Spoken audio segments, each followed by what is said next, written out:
Friend 2013-14 में जब पिछली सरकार का आखिरी बजट आया था, डॉक्टर मनमोहन सिंह जी के सरकार का लास्ट बजट, वो 16 लाख करोड़ रुपए का था, 16 लाख करोड़। आज हमारी सरकार में ये बजट 3 गुना बढ़कर 48 लाख करोड़ रुपया पहुंच गया है।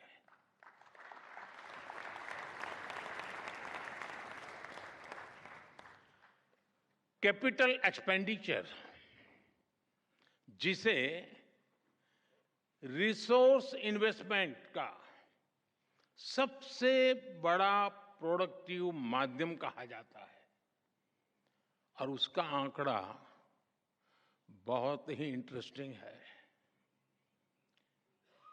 2004 जब अटल जी की सरकार गई, 2004 में यूपीए सरकार की शुरुआत हुई और यूपीए सरकार के पहले बजट में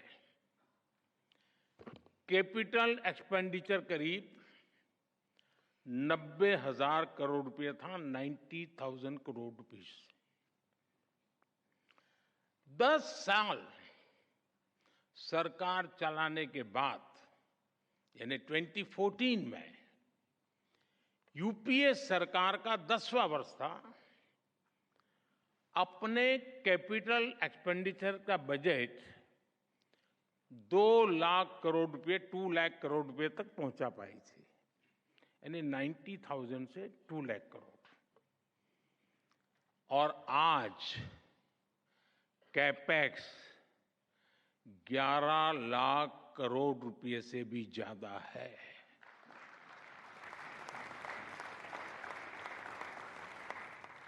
यानी 2004 टू 2014 के 10th ईयर में कैपेक्स किसी तरह दुगुने पर पहुंचा था, जबकि हमारी सरकार में कैपेक्स 5 गुना ज्यादा से बढ़ा है।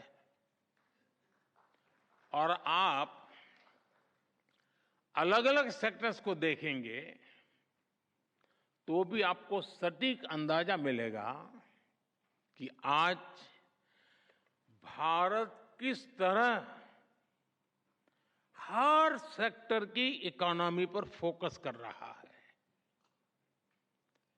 पहले की सरकार के 10 साल की तुलना में हमारी सरकार ने रेलवे का बजट 8 गुना बढ़ाया है,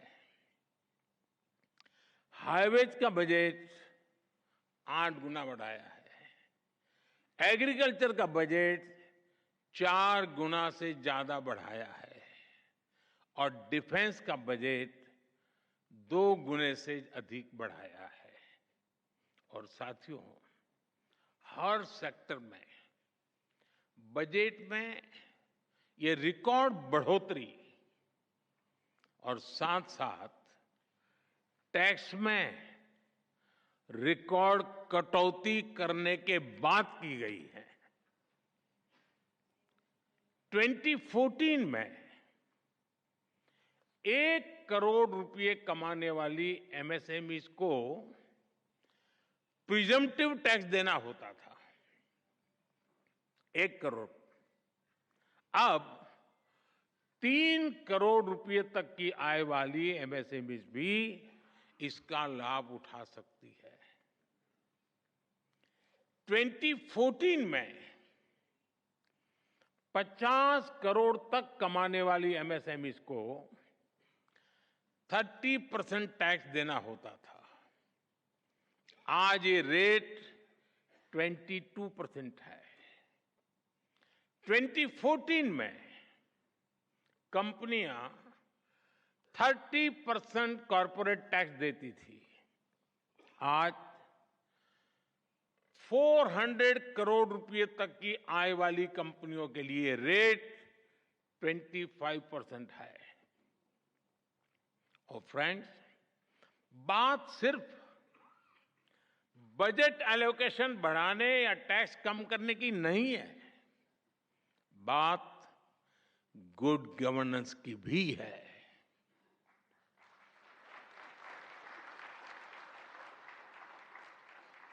मैं आपको एक उदाहरण देता हूं। अब जैसे कोई कमजोर व्यक्ति होता है जिसका वजन कम हो, लेकिन उसके शरीर में किसी बीमारी के कारण सूजन आए और पहले की तुलना में जरा कपड़े छोटे होने लग जाए, लेकिन क्या उसको हम हेल्दी कहेंगे? क्या वो तंदुरुस्त है ऐसा मानेंगे? क्या वो देखने में भले ही बहुत स्वस्थ लगे, लेकिन हकीकत में तो वो कमजोर होता ही है। 2014 से पहले के बजट का भी ऐसा ही हाल था। तब बजट में बड़ी बड़ी घोषणाएं इसलिए की जाती थी कि दिखाया जा सके कि अर्थव्यवस्था की सेहत अच्छी है, लेकिन सच्चाई ये थी कि बजट में जो घोषणाएं होती थी वो भी जमीन पर पूरी तरह नहीं उतर पाती थी। ये लोग इंफ्रास्ट्रक्चर के लिए तय की गई राशि को भी पूरी तरह खर्च नहीं कर पाते थे। जब घोषित करते थे तो हेडलाइन लेते थे,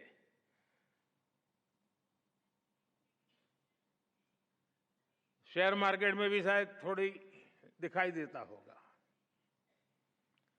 योजनाओं को तय समय पर पूरा करने पर भी पहले की सरकारों का कोई जोर नहीं था। हमने 10 वर्षों में इस स्थिति को बदला है। हमारी सरकार जिस स्पीड और स्केल इसके साथ इंफ्रास्ट्रक्चर का निर्माण कर रही है, आप सब उसके गवाह हैं। यह अभूतपूर्व है।